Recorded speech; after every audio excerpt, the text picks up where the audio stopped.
Claro, está sendo aqui com tanto NAVO, na holandês, of NATO, na inglês, comunidade europeia, em caso aqui, a regional sumamente efetivo, dinâmico, na a ser a fronteira, na abre fronteira para na de Ucrânia, ora me visa ser a fronteira na avisa que não está permitindo nenhuma ação militar dentro território europeu, botahanha com a comunidade europeia, principalmente a Alemanha,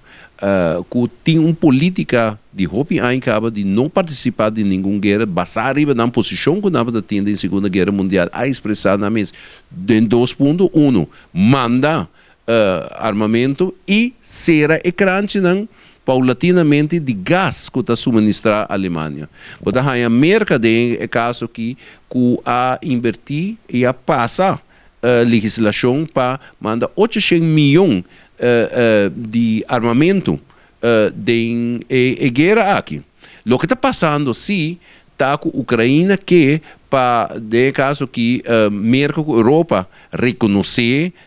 e para não participar ativamente na guerra. E esse é justamente não vai suceder para sobre se não fazer anterior nós temos uma guerra mundial. Tecnicamente, está sendo aqui com a Ucrânia que para a comunidade europeia aceitar como membro e de caso e também me visa que não vai suceder para sobre a comunidade europeia tá uma instituição, um país de crescimento onde tá é parte da constitucional legal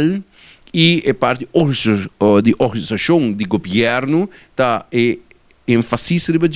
e NATO é um militar. Então, de caso que membro da comunidade europeia não significa que a Ucrânia vai estar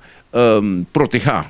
De outro aspecto, NATO não pode ajudar diretamente, mas só lo chama uma guerra mundial. Então, de caso que a situação de Ucrânia está muito difícil,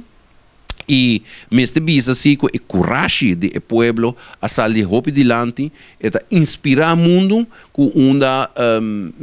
se manco passa com o senhor Zelensky, presidente de Ucrânia,